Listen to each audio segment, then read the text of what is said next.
What up, everybody? Blades of Scholar Magic, and today we have a cool deck to look at by Chaos the Ories.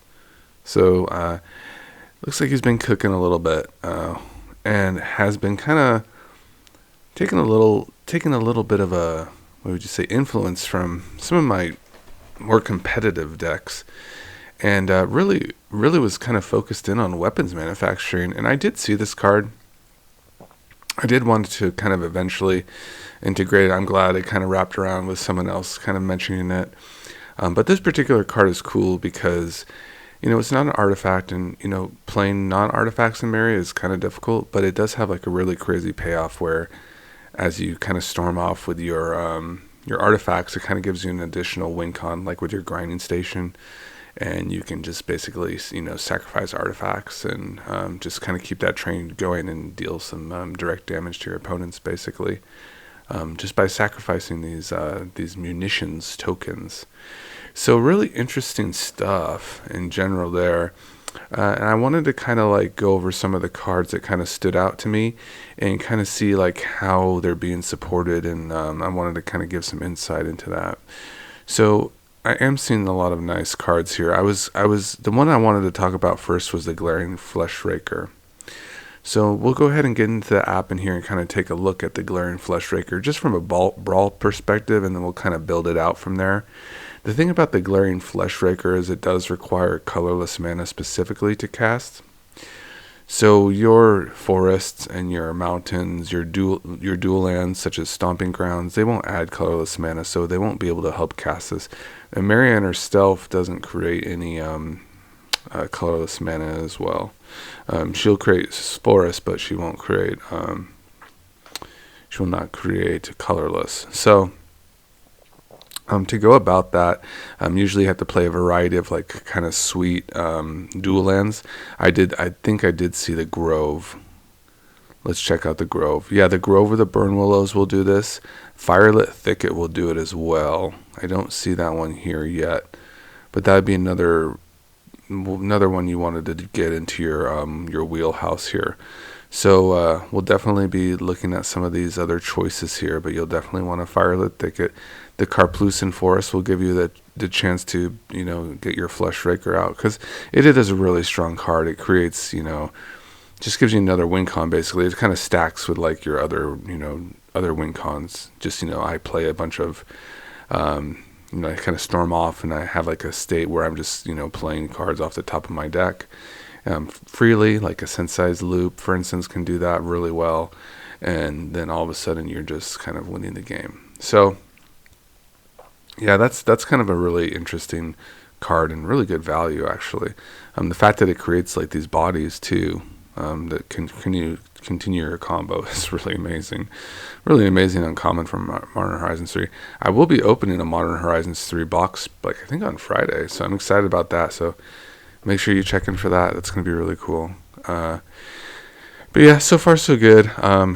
Definitely want to kind of get into the weapons manufacturing here. I think we'll start with that and the Flesh Raker. So let's get into the app real quick and just kind of see what's going on there. So we got Maria. If you're not familiar, this is the 3/3 commander, and she basically can tap non-token artifacts for mana, and also tap 2 non-tokens simultaneously to exile the top card of your library and to play it for that turn. So you get card advantage from her as well. Really beautiful card. The colors are really not too bad because most of the artifacts that you're going to be getting advantage of are just generic mana types, like colorless. So, it's fine. She's basically a blue card with the Gruul colors. It's really strange, but it is what it is. If you want to have a comparison, if you really want to merit your comparisons, I think Dragon Rage Channeler, I just want to kind of slap that in. I kind of talked about the merits of a card like this to kind of get into your Underworld Breach lines. Just a little bit of a kind of departure from what we're talking about, just to kind of check out. Let's check out Orbeez deck too to see if they're rocking the Channeler here. No, not rocking the Channeler probably would be a good idea, just to help. I see the Saren Steel Seeker. I think we could probably rock a Saren Steel Seeker. It's pretty good for like kind of refueling your hand with at least lands and building your graveyard at the at the very least, you can really kind of pop off with that card, actually. In the best way of Mara, you're going to be popping off with a Steel Seeker. So there's definitely some nice little creature options you have with this card as well in these colors. So if you're not familiar with this one, any type of artifact enters, whether it's a non-token, a treasure, you'll look at the top card of your library. If it's a land card, you may reveal it and put it in your hand. If you don't put that card in your hand, you've been put in your graveyard. Really cool value card. Really cool. So you're going to love that. And then, let's see. Let's just get out weapons manufacturing. I hope I have it. Yeah, I don't even have that card. It's a kind of a travesty. But we can kind of just look at it in this way. We can craft it later on. Whenever a non-token artifact you control enters, create a colorless artifact token named Munitions. When this token leaves the battlefield, it deals 2 damage to any target. So it looks like we kind of got a good start with our artifacts, and in that particular deck, like the way to sacrifice them, like grinding station is something. If you're going from a purely brawl testing, I mean, you do get these, which can also just be translated into your deck, and it's going to be your Goblin Engineer at the 2 spot.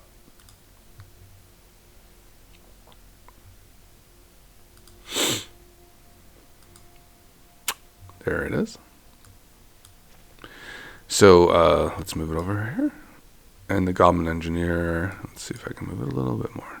There you go. Just didn't want to kind of, I know I made my face a little bit bigger today. I'll probably try to keep the cards over here a little bit, actually. So here's Goblin Engineer, and this one is the 2 mana Goblin Artificer. This one will actually let you put in particular cards into your graveyard and artifact from your library, so it's a nice little entomb effect for artifacts just when it enters the battlefield, which is really nice. And you can also sacrifice artifacts, single instances of artifacts, to exchange that artifact for a 3 mana play. So you're starting to get into some sacrifice to an extent. It's not going to be like the one probably that you want, but it's at least maybe something to kind of get you going and maybe get into those pieces. This portion of like putting the grinding station into the graveyard, sacrificing, a token with a weapons manufacturing that really didn't do too much for you anyway. It's just some fodder. And then all of a sudden you have like your big combo piece and you're kind of going into town. So these are just really nice support cards overall. Trash for Treasures, not the worst either. Just these one instance of like basically getting into your graveyard and fishing something out in that way. It gives you just more like a kind of way to fish through your things and kind of given more opportunities to find what you need, right? Can't really rely just on the library. We can use more support to kind of bring things to different places and try to get them to the battlefield in that particular way, and not do too many hoops, maybe just one hoop at a time. This enables itself by putting that card in the graveyard. This one just needs to make sure you're putting enough stuff in your graveyard too, right? Orbeez, Sir Ories. The Ories also put in some really kind of cool creatures that we'll just kind of demonstrate here that are artifacts as well, and they like to be tapped for mana. So kind of your MVP in this way is your Volatile Wanderglyph. So that's a nice one. Let me just get rid of these lands real quick. Don't need these here.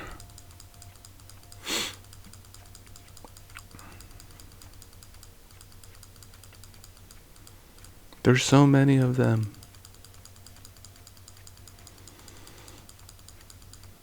What's cool about the Wanderglyph too is it actually will just enable that that kind of what would you say, rummage or looting. This would be considered a looting effect because you're discarding first. So, or no, this would be rummaging. So you're rummaging. Yeah, you'll be rummaging in this one. You won't be drawing first. So, yeah, this one is fine. Whenever this creature becomes tapped, you may discard a card if you do draw a card. So, that's just another way to build a graveyard, to kind of put a body on the battlefield and just start tapping your artifacts for mana. Really kind of giving you a lot of action, as you would say, with a Volatile Wanderglyph. Kind of what we want to do. We want to kind of cycle through our deck. this really helps us. So there's definitely some nice support here, you know, in the red and green colors. Not bad, right, guys? At the 5 spot, I mean, 5 mana is kind of a lot. This guy, for competitive, 5 mana is kind of a lot. Like, but again, you know, if you can put enough stacks pieces down on the battlefield, it's probably pretty good. If you're kind of slowing down the game, you know, considerably, you might have a chance with the 5 mana play. I mean, I guess the great appeal of this card is that it just kind of does the thing that you want to do, is get into your graveyard and perhaps get that game-winning card, and then kind of repeatably, you know, get more value. I mean, you could even put like a Haymaker in here, like a Portal to Phyrexia, you know, like with these type of cards. And that probably would be good competitively, you know, where you're kind of getting to a huge Haymaker, right? That you're not going to be spending the mana for it.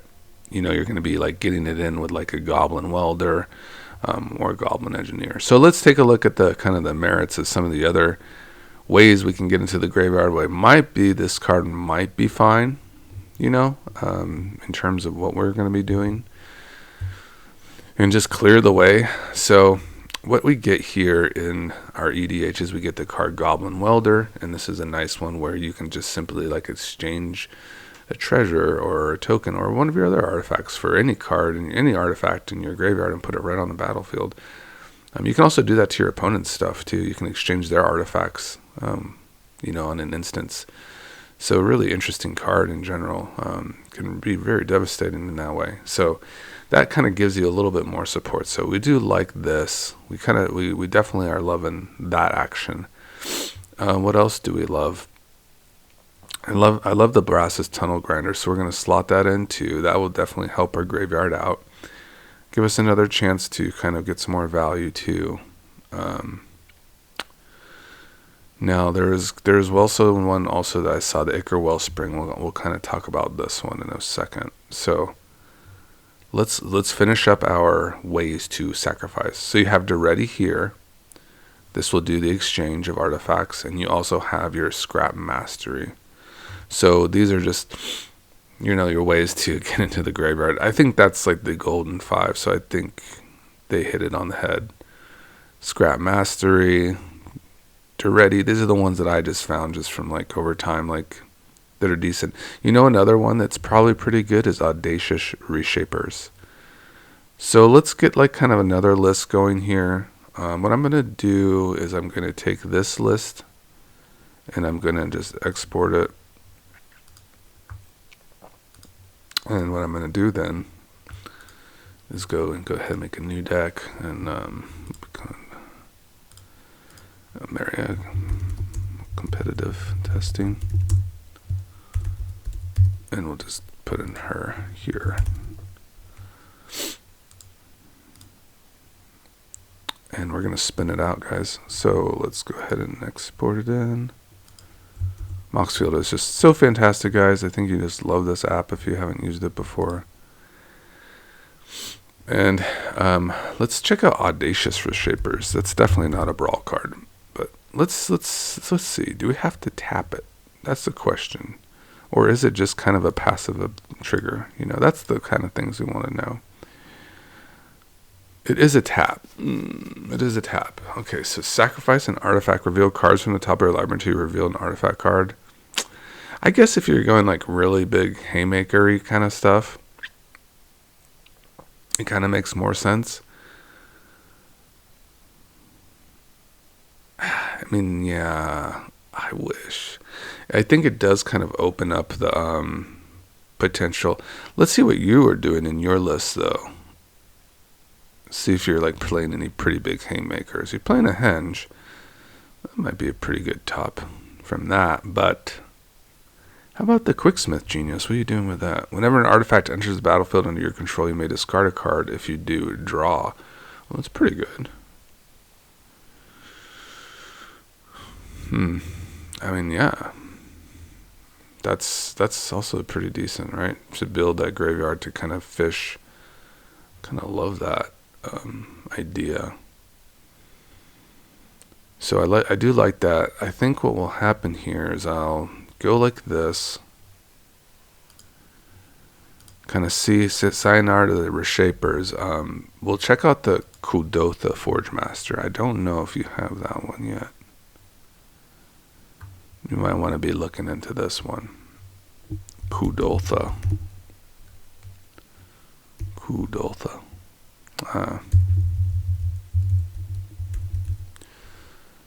Forge Master. This is like a tutoring kind of type of artifact creature that will just actually put like your win con on the battlefield.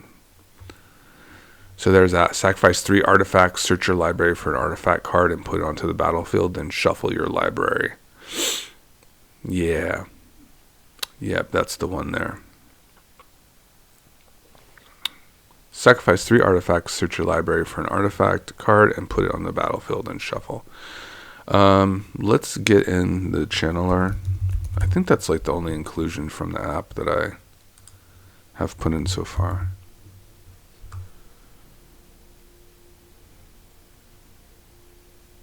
And the portal. Yeah, why not? I mean, why not? You're going to run all these other kind of exchanging cards. Why not put in a portal to Phyrexia? Why not? Why wouldn't you? You'll kill everything. Like all your Najeela decks will just be like devastated on like turn 2. If they're ramping hard enough. All those cards will just lose their commander and they'll be set back probably a little bit, I'd expect. It will be part of the story, right? All those decks are so fast, and they win in different ways. They don't always require creatures, so. But it might be a nice little toolboxy card, and that is for sure. This is the earthbending. So this is like the Badgermole stuff, right? Okay, so this is like the new hot card. The Badgermole Cub. So you can get it for $57 now. It's not like $100. Well, it probably is for the schematic art. Oof, what a bomb. Badgermole Cub. When this creature enters Earthbend 1, target land you control becomes a 0/0 creature with haste at seal land. Put a 1/1 counter on it. When it dies or is exiled, return to the battlefield tap. Whenever you tap a creature for mana, add an additional green. That I would want to know with how Maria works. So, yeah, that's the verbiage. Tap and untap non-token artifact you control. Add green. Ooh, doesn't say it has to like tap itself. So if you have a decent amount of creatures that are artifact creatures, you're in the gold, right? So I see a Haywire Mite so far, and I see a couple others. You had the Glyph, which is fine. If I really wanted to kind of get really juiced, I would probably put a Scrapwork Mutt in here. And I'd put a Hope of Girapor, just to get our creature count up. I would make sure I have my Foundry Inspector in here. Okay, we want a Foundry Inspector. Foundry Inspector would just help you cast your artifacts for a little cheaper. I don't think you want the the bird though, but she's cute for sure. Joyous Familiar. I don't think you need that. Artifact spells you cost +1 less to cast. Yeah, that's really good. I'm kind of like changing your list to fit kind of my vision for like a more nasty Maria deck that plays like cards like Winter Orb. So just be aware of that. This is just kind of, but maybe hopefully some of these ideas will kind of, if you like them, you can try them out as well. That's my hope, is that we kind of merge our thoughts here to an extent. I think the Ice Steel is very appropriate, probably in any deck relating to Maria. Just especially when you're building the graveyard, just additional land drops. It's kind of insane.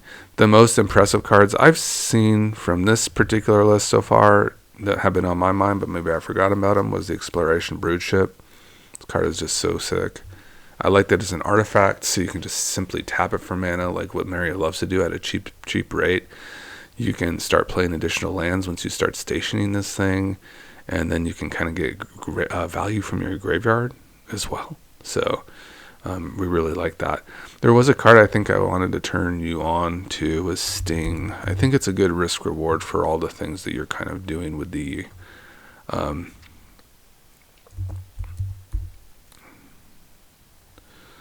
almost makes like Audacious Reshapers kind of like more appealing too. But the fact that you have so many creatures that like tap, and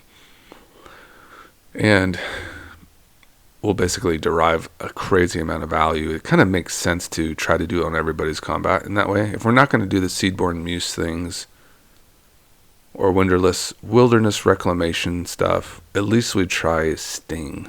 At least we'll do the Sting things. And I know you were kind of wondering about that. I don't know if it's really necessary to run a Seedborn Muse. I think like if you are popping and you're kind of getting into your value, you probably would be fine with like your grinding station and your breach lines and just basically storming off from there. I feel like also this deck is really interesting because you have so many really nice mana accelerants.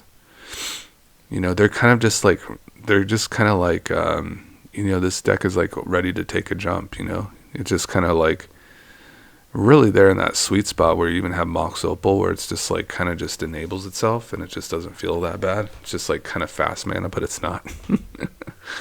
Kind of an interesting deck you have here, actually. So,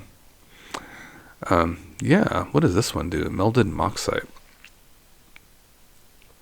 That's an interesting one. Yeah, that's some interesting value off the rip. All right, so let's kind of, now I see what you're doing here. So you have the Liberator, right? And yeah, I think that's a fine card for your Seedborn Muse. Otherwise, it doesn't really do much. You will be able to play some cards, during your opponent's turns that have, artifacts, but without like really like, this card is just meant for like your untapping. Like I'm untapping things during my opponent's turn and getting value at their turn. So if you were to go these lines, like if you really wanted to dive into it, I would definitely do the Unwinding Clock, Wilderness Reclamation, Seedborn Muse, Shimmer Mirror. You had your Voldarian or your Veldalkin Oriori here. And get your flash kind of spells going, and your basically your Thopter.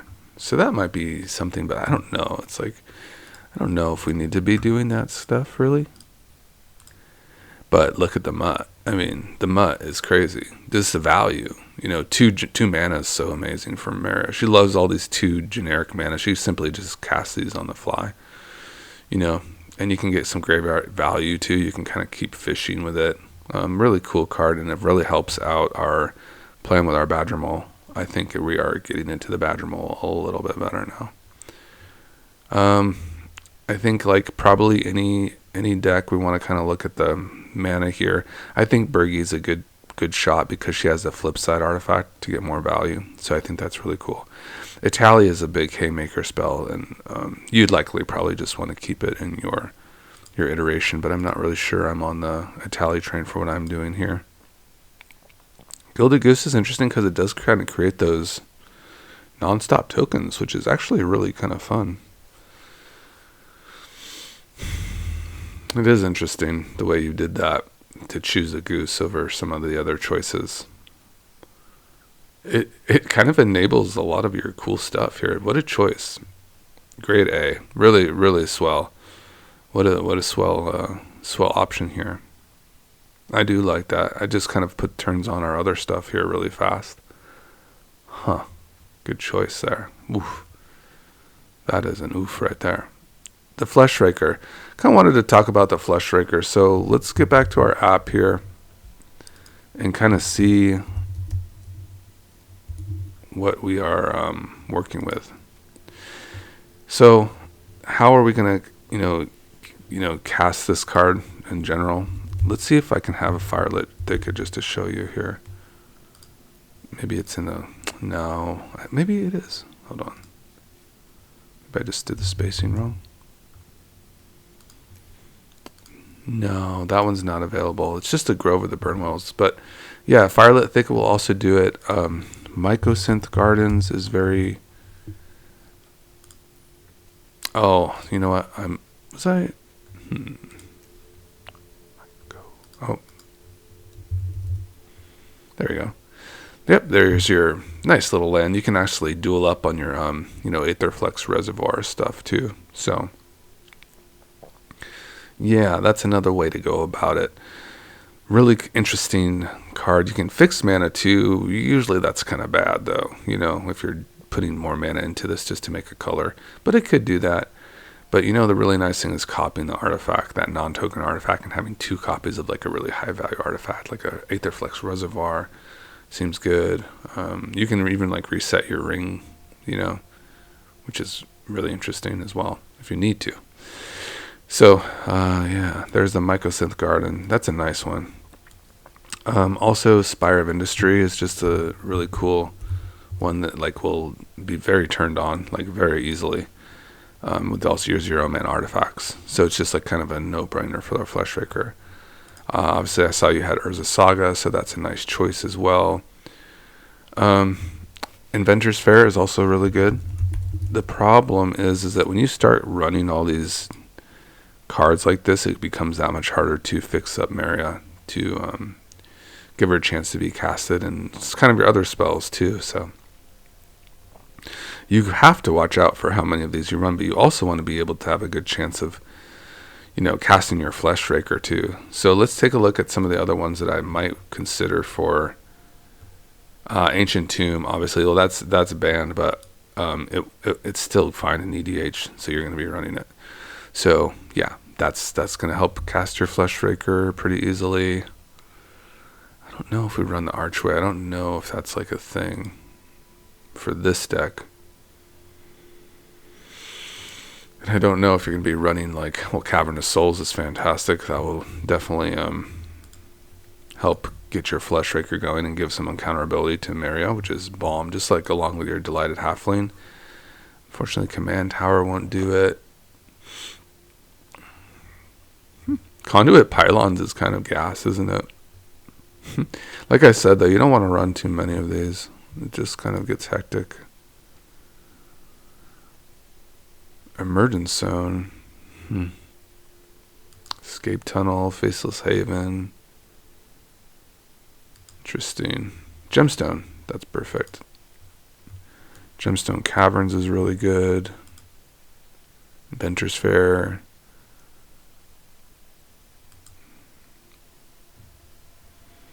Murex, kind of an interesting card, isn't it?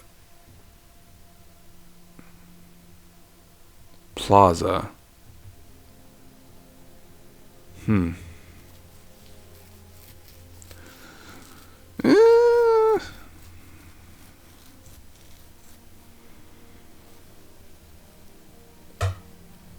don't know. I think yes.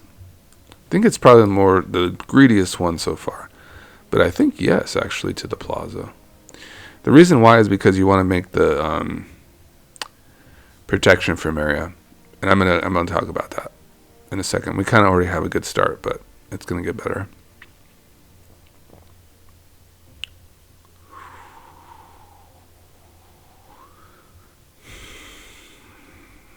Remember to like and subscribe if you like this deck brewing kind of session. It's fun. It's kind of like the ideas are just like flowing through your head, and you're just like, I gotta get them out. I gots to get them out of my head.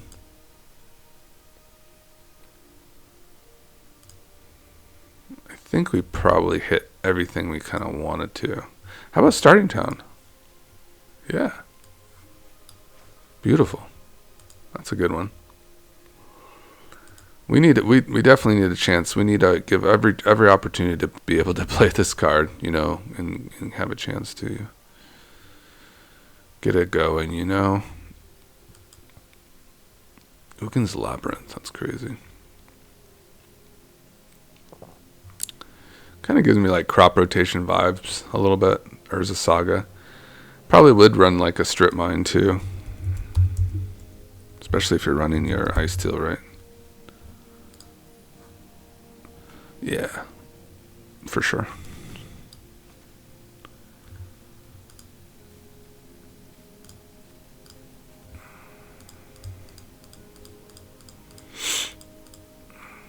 Gyre Reach. Yeah, that's the thing. You don't want to have so many of these.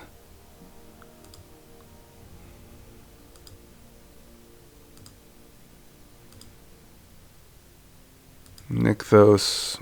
No, because you're not running too many colored artifacts. Really.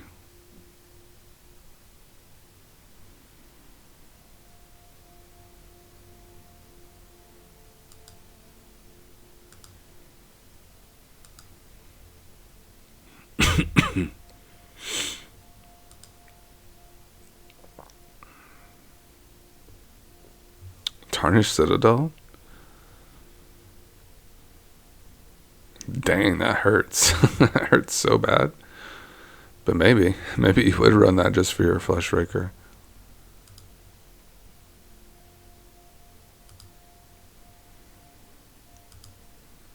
The Nykthos actually doesn't even look too bad, but I don't think so. Urza's Cave, right? You can find like a cradle, I guess, with that. You could find your Strim Mine. Yeah, I don't think that's good enough though. But you know, I think like just the crop rotation is going to help you get there too with the land you need. How about the flipped? I'm just curious. Is this the flip version? No, it says 3 mana of any color, not colorless. Okay.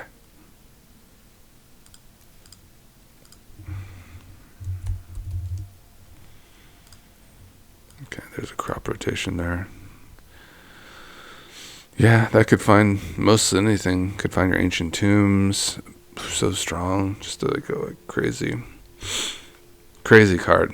Crazy. So I think that was kind of like our juice here. So let's just kind of compare our lists here.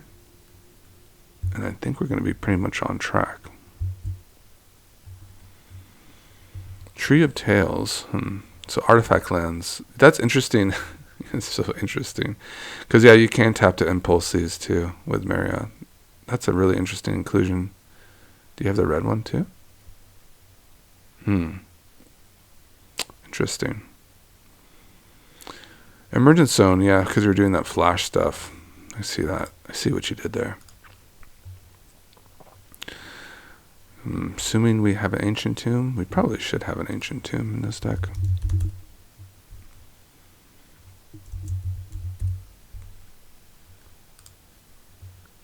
That's a game changer, but I think you're still good. For your bracket. You'd still be in bracket. You'd have your 3 game changers, so. I took out Seedborn Muse. I like the Ancient Tomb. I think it's really freaking good. And you have gemstones too, so you can have some really hot starts. Yeah, that's pretty crazy. You have Inventor's Fair. I think you're going to want that too. Mycosynth. You do have your Spire. Myco.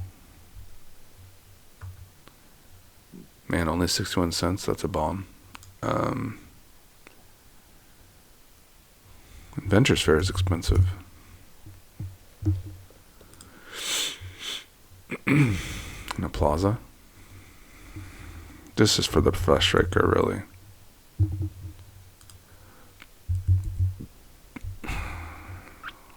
Starting Town.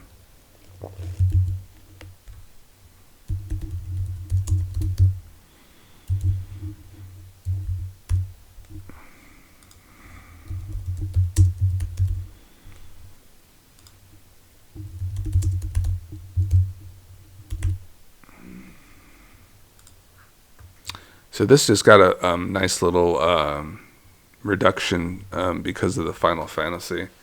This used to be like a $9 or $10 land, but got a reprint, so there's that. So that's nice. That's A really nice hybrid option there.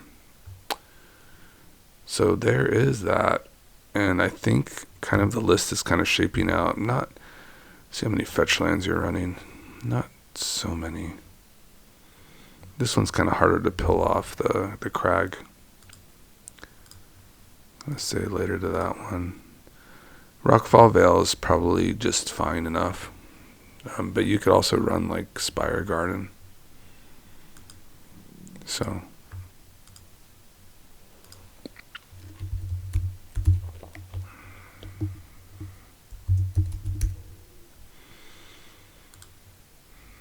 Oh, it's already in there, of course. Just as I'm adding it.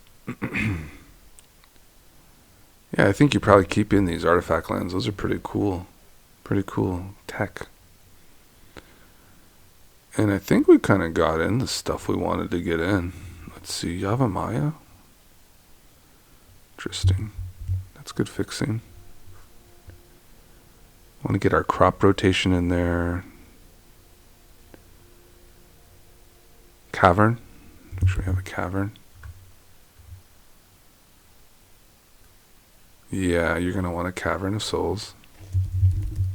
Really good along with your halfling.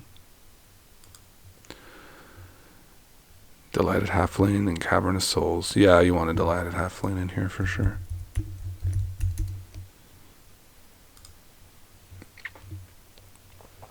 Okay. And now we're running 33 lands, so the lands are pretty solid. No multi-face land cards yet. And they'll probably go down.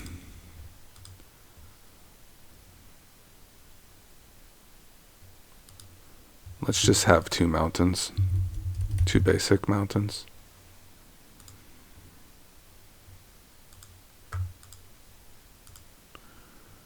Are we snow for the funsies?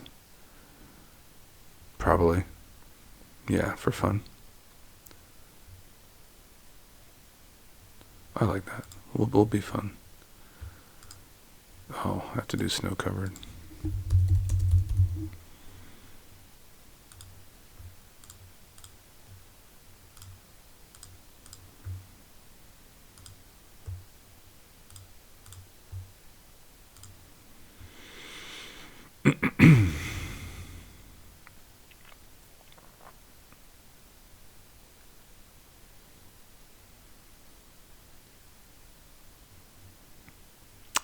Dude, this looks super sick.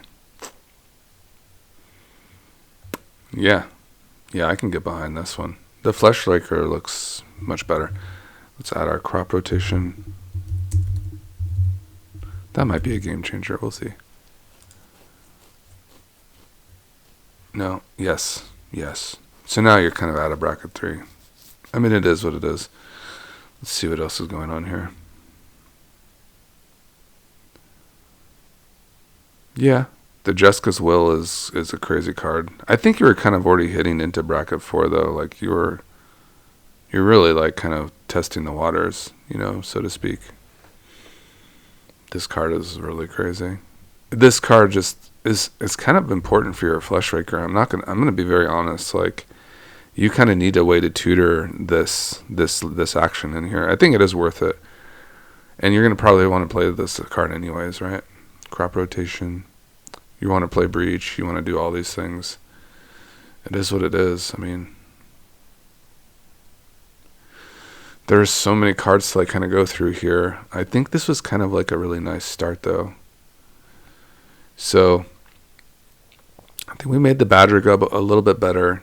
I do like these kind of options for the 3 spot. It's not like the worst. The Batter Golem isn't the worst. It's definitely looks better here than like the 4 mana one that's a 7/7. 3 mana is a better rate.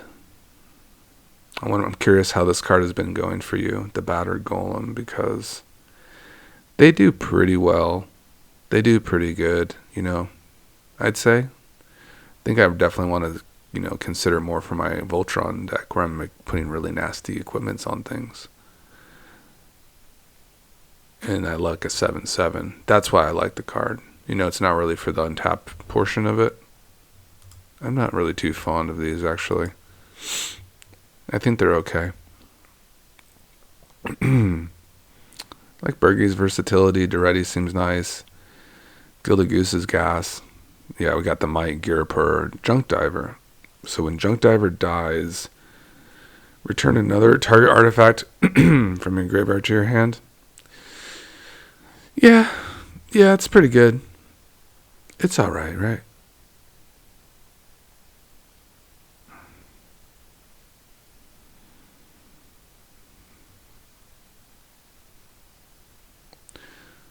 There's a couple that do this. This is scrap work. Whatever homie it is. Honestly, I guess we'll just go over like kind of one more thing before we, kip this up another time. The experimental synthesizer is definitely like one of those cards that gets a lot better when you have like some sort of way to sacrifice it freely and kind of get value off of it. And it goes so hard with your Underworld Breach and like your Lion's Eye stuff. You can just simply go through your entire library with those two cards because you have Maria. This thing's going to, exile a card when it comes on the battlefield. You'll get that.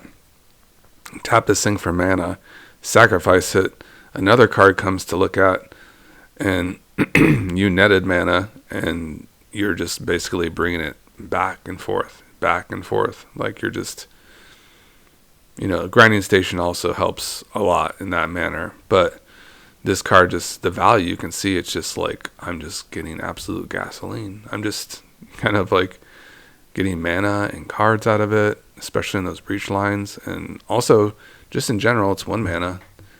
You're going to, get a card to look at when it comes on the battlefield. Hopefully sacrifice it with one of your sweet sacrifice outlets and continue to get more value out of it. So, really nice choice there, I think, overall. I am very fond of like the Icar Wellspring vibes that we have going on over here. So that is really good. And then you have your Crack Clan Ironworks as like another really nice kind of mana generator, like along the way. Lotus Petal, I like that a lot.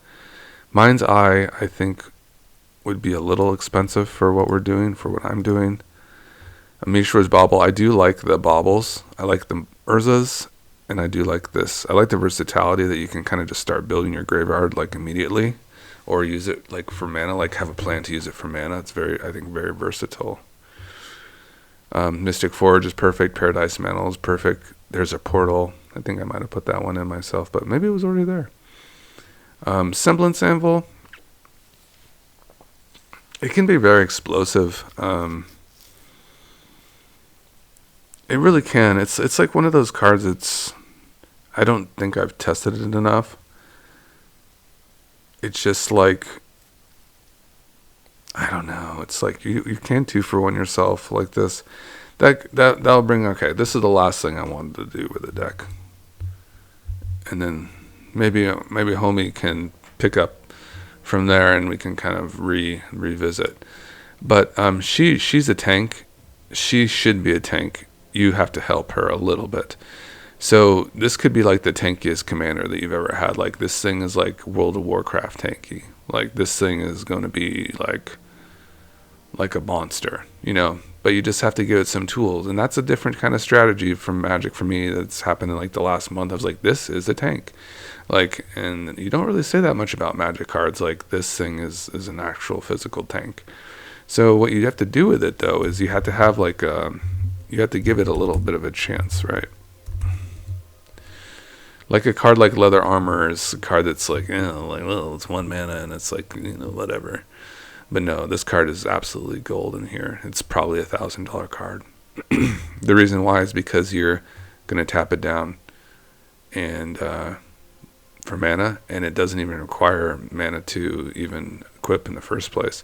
And it's just going to give us that sweet ward in 01 to right off the bat. Just we're hitting Maria on the battlefield, we're equipping the Leather Armor, and we're starting to like kind of tax our opponents. We're going to give them a little bit of more of incentive not to mess with our stuff. And in addition, like we can start tapping this for mana and value as well. So that's for a very sweet low cost. Then you have your your hasty artifacts, right? That will do the same thing. So you have your lava spur boots. I'm in craft. Okay, lava spur boots. You have their swift boot boots and your also lightning greaves. There they are.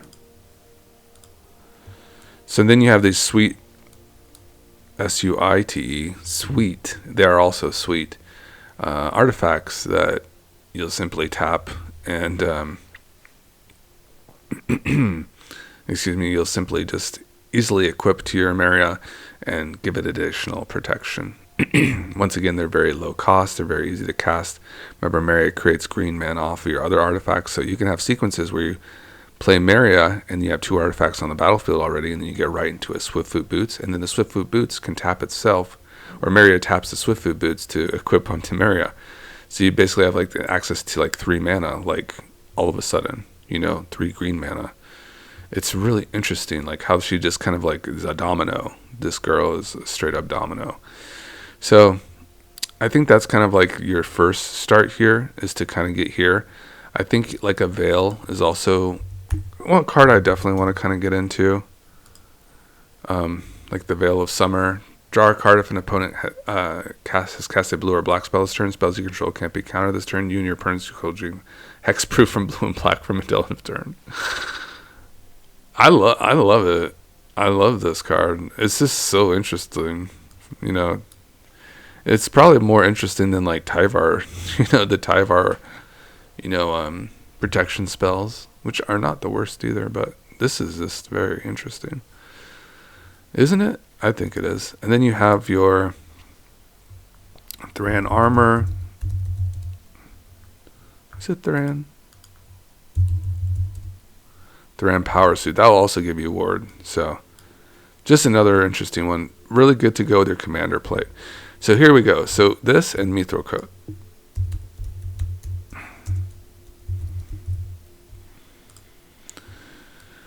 So you have like these really sweet options here, right? So let's go back to our list and just kind of check out what homie was cooking.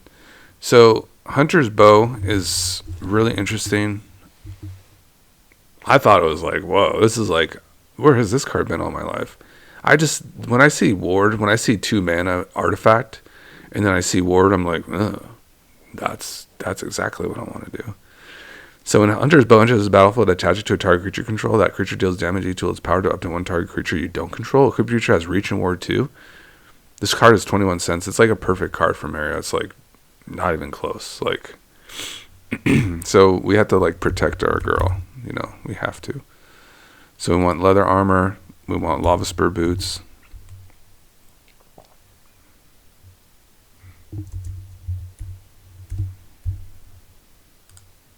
We want our lightning greaves. Fun fact about lightning greaves.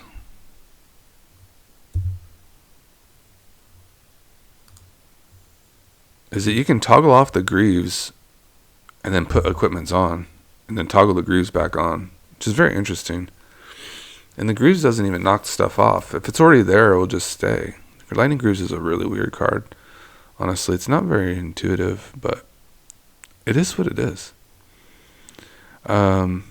There's the lightning greaves. And what I mean by that, like, it just can't be the target. So it does make more sense. I like that reminder text there. So my puppies are here. They want to say hello. Who is that? Rocky? Did you hear me working? Did you hear me working on the computer? Do you want to come up here and say hi? Okay, big man. You want to get some coffee today? Okay. Yeah, we're on vacation now. We made it to vacation. Yeah, okay. Love you too, brother. What's the Cabbage Merchant? That's kind of a crazy card, too.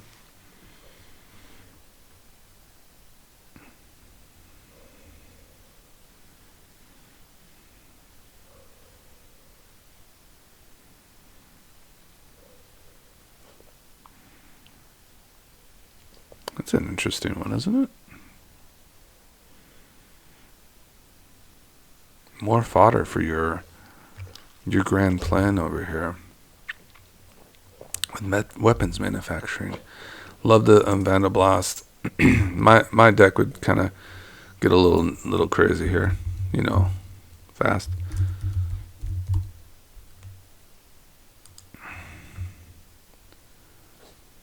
Love all these cards. Harvest Season is kind of interesting. I like Genesis Wave. I think it is a really interesting card. Very interesting haymaker you put in here. I'd probably keep that in your deck perhaps, but I'd also be afraid about doing my breach early. You know? But it does put things into the graveyard too, which is really interesting.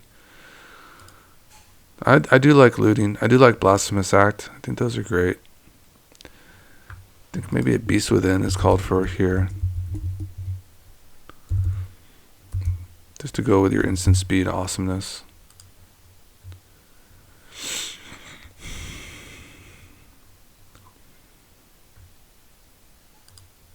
Little value engine there. Altar. That's interesting. Interesting choice. Bag of Holding. I was always worried about Bag of Holding because if I'm doing breach stuff, then I'm not going to have it. I don't know if we're running enough discard effects either. Like, when I think of like a Bag of Holding type of deck, I'm thinking more of like, I don't know, not getting value from my graveyard, which is kind of sad. Like I was thinking of Vora. Like Avora is just Inti Avora, Brass's Tunnel Grinder. All these cards that are just like mass, you know, artifacts. But then I simply just, guess I draw them instead. It is interesting. It is an interesting card. I don't know. Let me know how that one's going. But you have to have a lot of support for it. I don't see like the Intis or the Voras here. So I don't know about that one right now. Beamstick. Very cool for like your Voltron-y stuff. Don't really get any 2 protection out of it. It's like an accelerator. I think the Tunnel Grinder is fine. Commander's Plate is crazy. Condo of Worlds. I don't know if I'm going to be like really dumping too much. I think the Ice Till is probably good enough. The Flail is really good for protection. I do like the Mirror. I think it's cool, but it's more like kind of haymakery. Dino DNA. Exile target creature card from a graveyard. It's interesting. It's very interesting.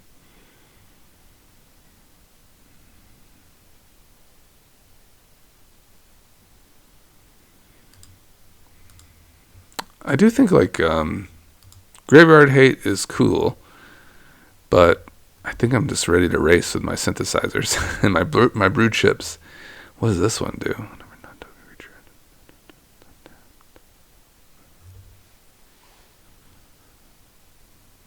Huh.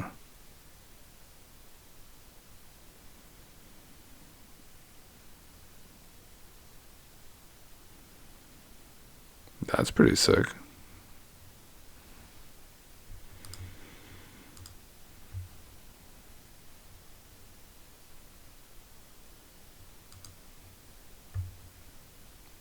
The Bow, the Wellspring, Lava Bursts. Now I have my protection.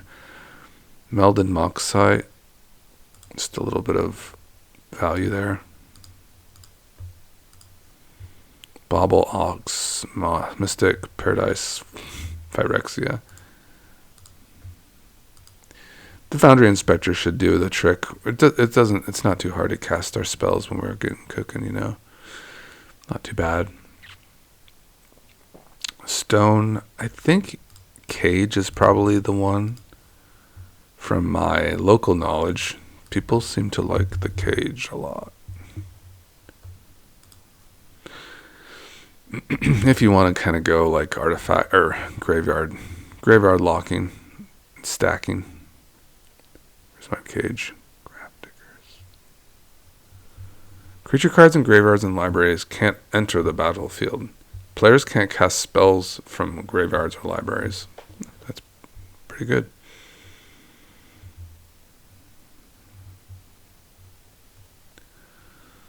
There's the Sensei's Divining Top too. Skull Clamp. I see what you're doing now. I was a little too quick to get your mirror thing down. It's very interesting kind of value you have there. So you do it from your, and you have your trawler here, and your retriever, and a diver.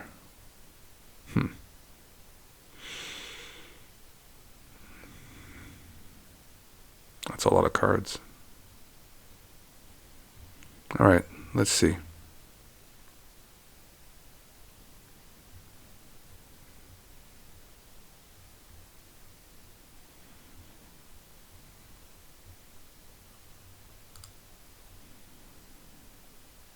Genesis Chamber.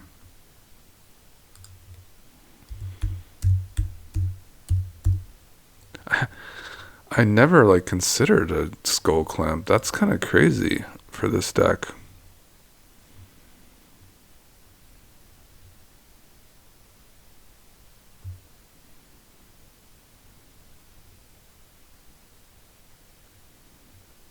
It kind of makes sense, I guess. Kind of makes some sense. There's definitely some wombo bombo, and who doesn't like cards? And it's only 1 mana anyway, so I like it. Great Henge, not for what I'm doing, but yeah, we'll notice kind of a deviation here from our like stuff that we're kind of looking for, right?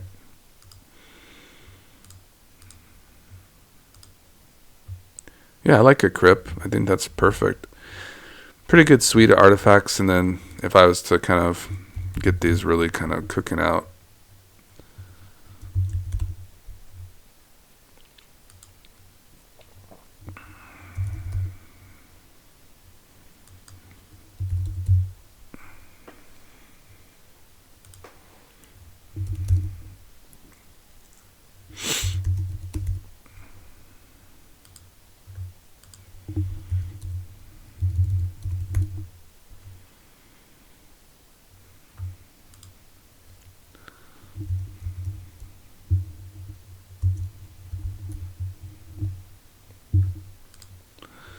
These two gonna do similar things, right? The Manifold Key and the Volta Key. Yeah, they're very good. Very good. Very good for your Mana Vaults of the world, your Grim Monoliths of the world. Just kind of extra value. Just a little bit extra mana. Just a little bit boosties. A little boosty. You have all your Moxen.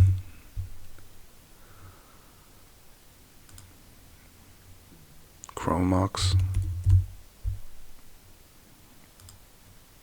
Ragavan.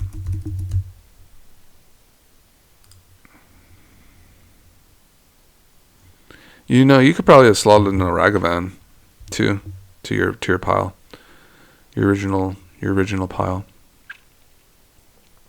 because you had Mox Ember. Give you a little bit of extra chance there.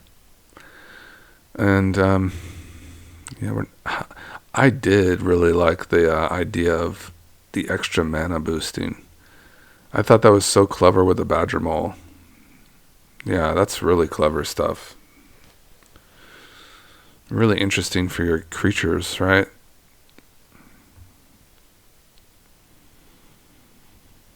These ones I think are kind of trappy. Like, I think you're going to want like some tutors, like a Gamble. And like look for your breach lines. And also Bala Ged Recovery is very strong as a multi-face land card. So now you have a way to get into your graveyard with your sorcery. And Noxious Revival is pretty good too. Just kind of gives you like a little more insurance.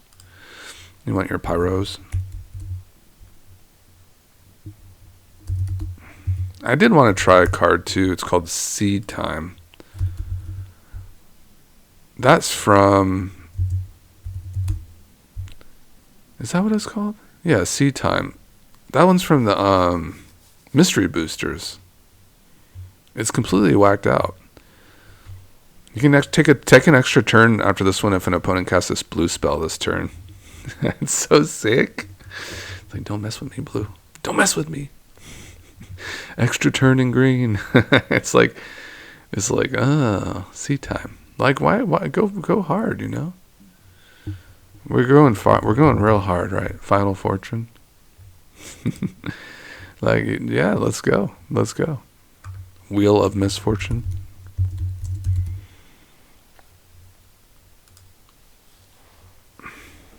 We got Snort, Wheel of Fortune. We got all this stuff. It's beautiful. We have to go down lands. We have to go to like 25 lands. So you can still play your Prismatic Vista. Probably play one of each of these. And I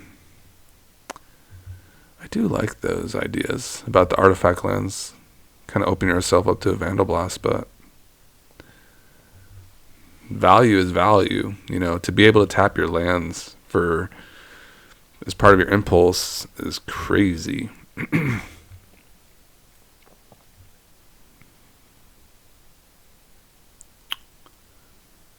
Stomping Ground.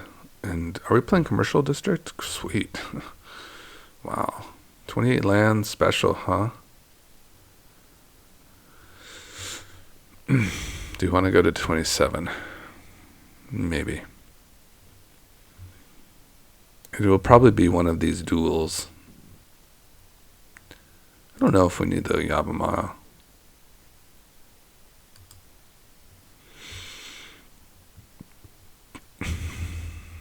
Our fixing is pretty good already.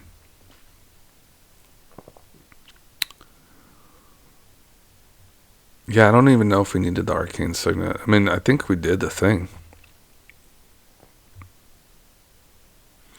Obviously, you wanted the real nastiness, right?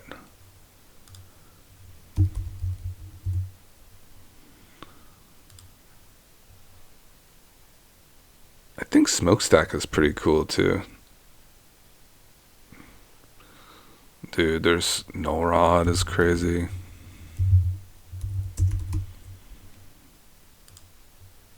Oof is pretty good too.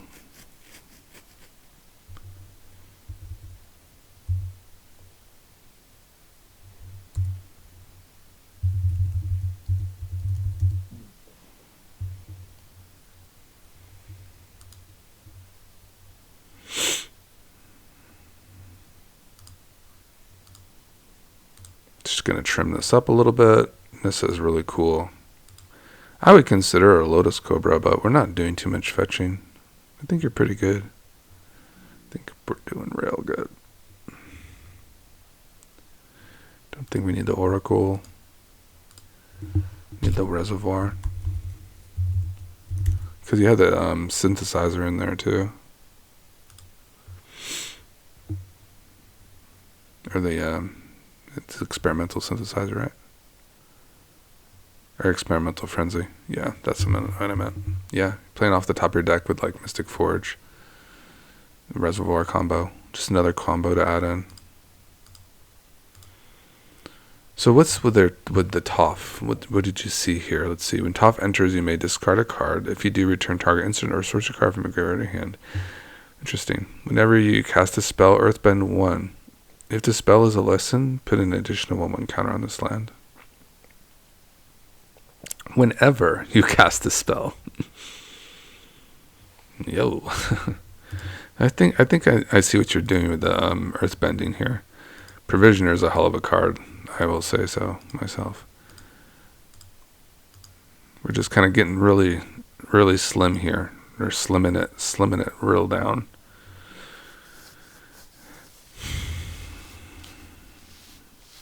So from my experience, like, honestly, like I was telling you, if you have from my experience, if I have a grinding station I have a synthesizer and a breach, so like a 3-card combo basically, right? I'm pretty much popping off. Like in the Lion's Eye Diamond also helps because, you know, obviously you can keep that mana going, and like that's what's so interesting about the synthesizer. It's just exiling cards, so you don't even have to discard your hand. You're getting all this value.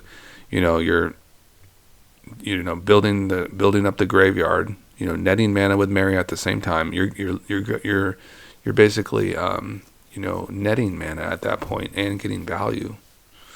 So I think that's kind of like when you are like in the money, right? And so that's all you really need is like a kind of a Lion's Diamond effect, along with your synthesizer and grinding station and your Underworld Breach, and you are really living your best life, right? So this is actually kind of what I was kind of dreaming about the deck to be kind of like. You know, I was kind of like, I thought Pyroblast would be fine, just like 1 red mana, like one of these. Like I don't think you need like 2 of them. You know, like it was a red elemental blast. I think just the Pyro is fine, just like one of these. I think it's fine. Yeah, we're running also the Seed Time and the also Veil, which is instant speed. Where is the? Oh, did we put in the Veil of Summer? Kind of wanted that one in. And the Veil. Yeah, the Veil seems pretty swell too. I don't know. I think like the Duretti thing is kind of a dream for the cEDH competitive stuff. Even the Portal is kind of a little over the top. I do think though that just this is fine. I think the 4 mana spot is pretty safe. Yeah, I think it's all right. Briggy, I think, kind of slides in. The Goose is so interesting to like get you really, really started off.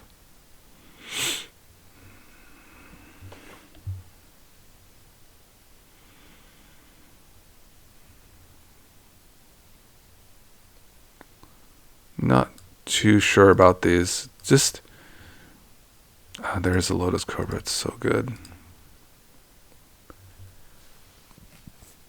We can at least try the 2 mana option one, right? At the very least. This seems like a worse version of the Steel Seeker, right?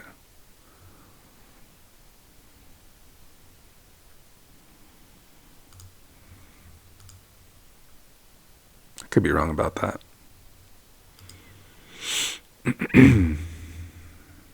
But I have to make cuts.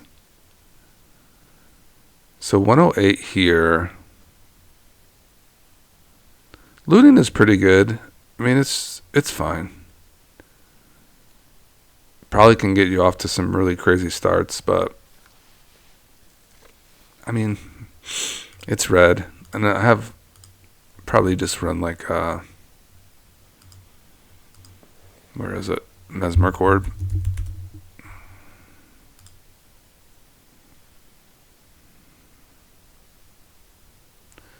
I don't know if we need to even have a Blasphemous Act for this, what we're doing.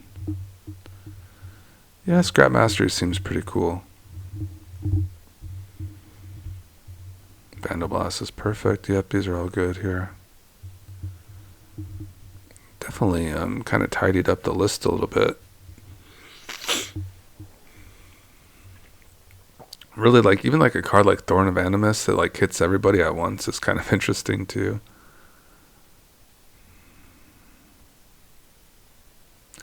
You know, Blood Moon and Magus are really annoying here too.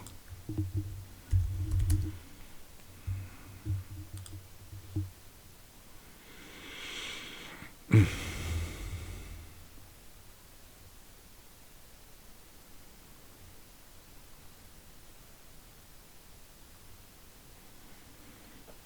I don't even know if we have to run the One Ring.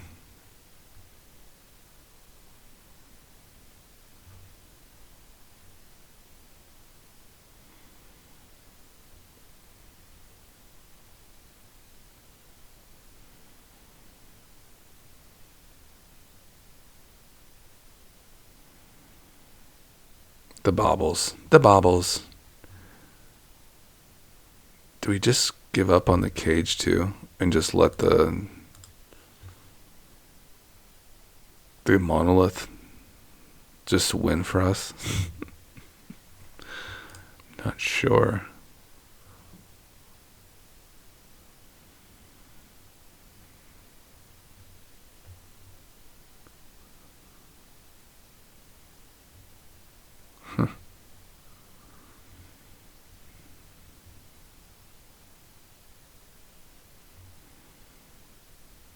So 109, huh?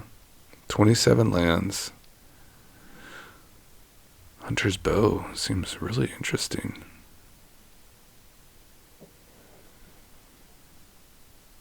That's also kind of what I was wondering is like about the Pyroblast and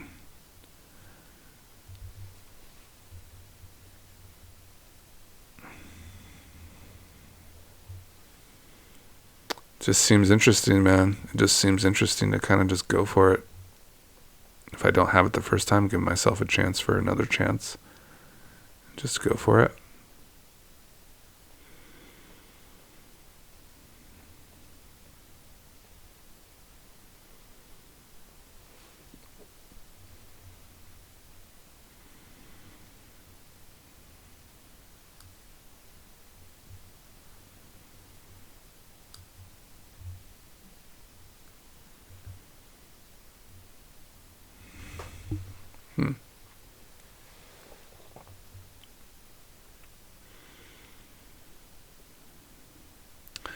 Yeah, if you're going to get in your graveyard, that's a kind of a card, right? Who cares about, like, removing stuff? This is fine, like some counter magic.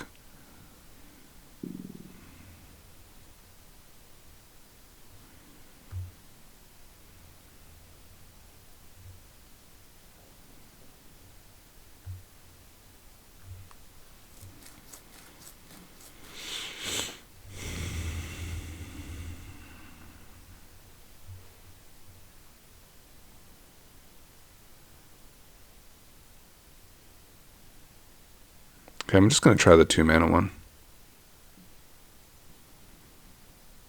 But that's any artifact.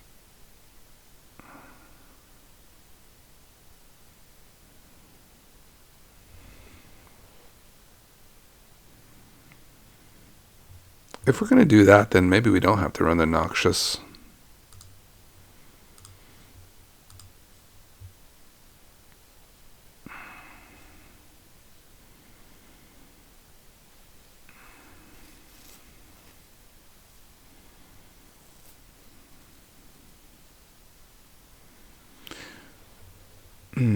Yeah, the thing about the Null Rod is that it does turn off our equipments too. They kind of make them dead. So what's really cool about Maria is that she can still tap these. Her ability with like the Null Rod and Oof, she can still tap down the artifacts for mana because she's the one doing it, not the artifact itself. So that's how she kind of gets through that. She's really nasty stacks. Like she stacks kind of in a nasty way. She kind of lets her do things while the opponents are not allowed to do things. I think also Halloween Mine needs to definitely be in this deck. It has a very important card advantage here. The Flail is like fine. I think like if he stacks your opponent enough, like it makes sense that maybe we don't do that. And I also would like to run Smokestack to really put on some pressure. Also, just this like would be fun to like kind of start sacrificing artifacts for our weapons manufacturing. Yeah, that would be kind of fun. Smokestack is cool, where you just kind of start accruing counters on this thing, and you have to sacrifice more things. That's pretty cool. So pretty nasty stuff. Sting is fine. I mean, this guy's 5 mana. We'll never get it off. It'll never get off. Yeah, we'll never get it off. But I still think Sting is okay. For the Welder and Engineer? No. It was kind of a pipe dream anyways. No way. Yeah, you can't do 5 mana. There's no way. No.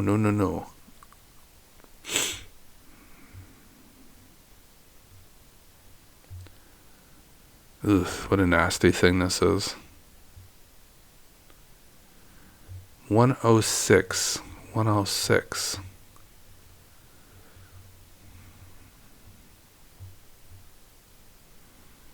We get our soul ring in here and stuff? Yeah, we did. Gemstone, ancient tomb. Be fast. You can have some really fast starts.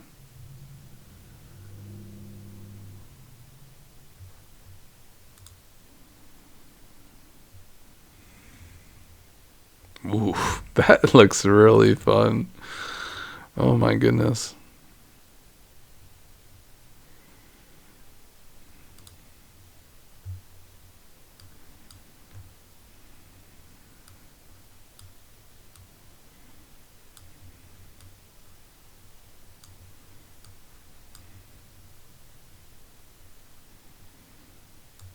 What in tarnation is this deck?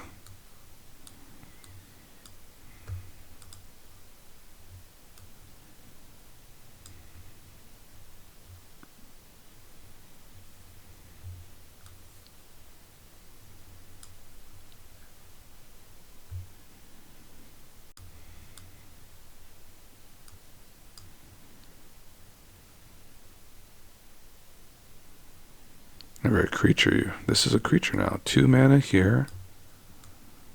3 mana.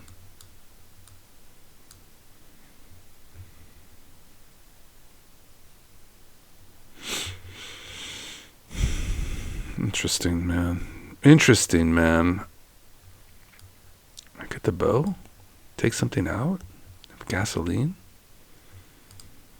Ooh, smokestack. Dang.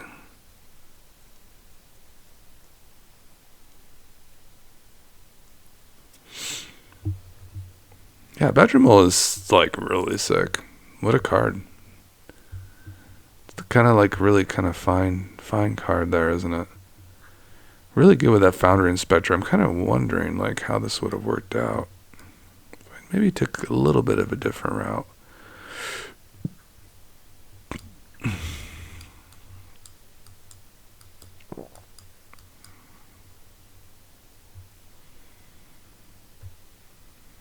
Could have essentially gone here to the Foundry Inspector to the bow.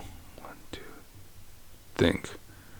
1, 2, 3? No, I think so. 1, 2, 3. Yeah, turn 2 here. Yeah, you could have went into the bow as well. And then Mario would have kind of really opened this up because you could tap this for 2 mana. 2 mana, 2 mana. Smokestack. Maybe Bergie Smokestack. Huh. Could have actually done the flip side of Bergie. Could have done Smokestack into Bergie. Interesting. Lots of gas coming. Okay, so this is a gassy hand. We definitely love the artifacts. Definitely love the interaction there. Yeah, like this. Final Fortune, maybe not. Maybe we were kind of a little bit slower than that.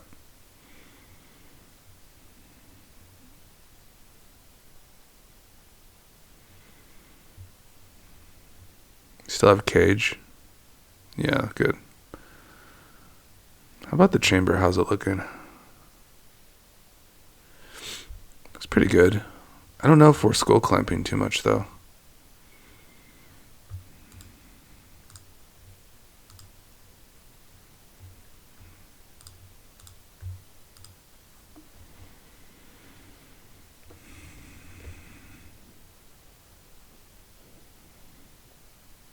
This card seems cool.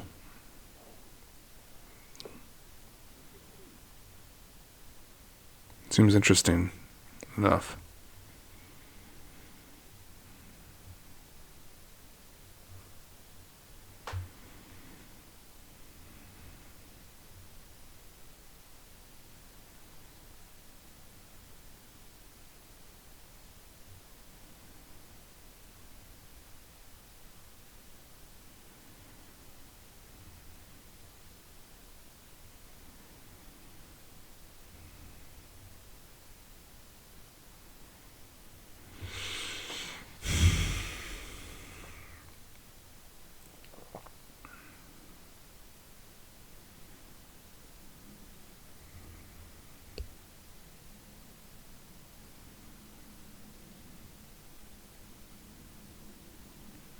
Sometimes I wonder too, like, how good some of these cards are, because we empty our hand out so much anyways that it just kind of,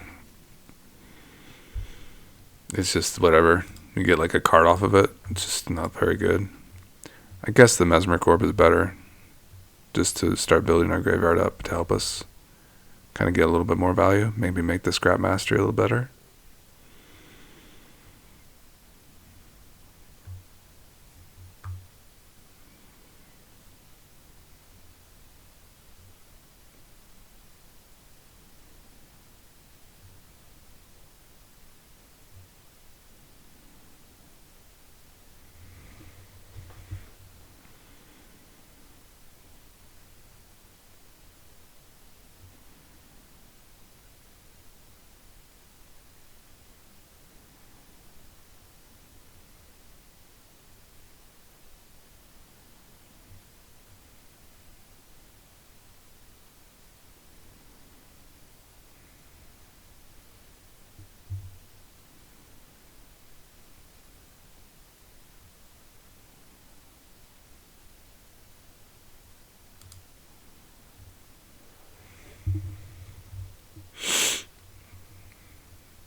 Ooh, the Lotus Petal's really nice.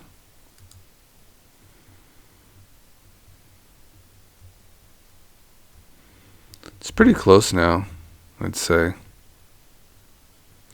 I really just don't know, like, if these will ever just work. The 5 mana spells are just so, they're just so expensive and kind of situational.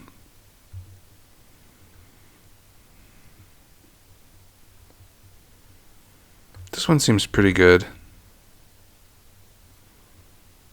Just another way to, like, kind of help. Man, this deck is so sick, man. Just FYI, like, this is like a 95% proxy deck for me. Mostly, I mean, the Lion's Eye Diamond stuff. I don't even have a proxy Grim Monolith. That's like a $400 card. That's crazy. I will definitely be making a proxy of that. Have a proxy of this. And this.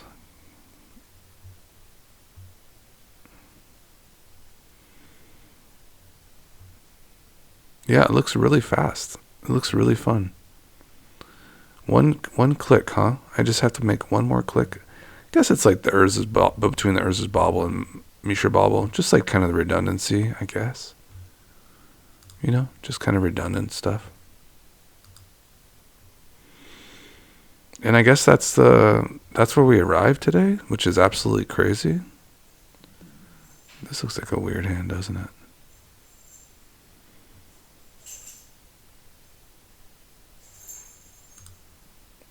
That land is huge.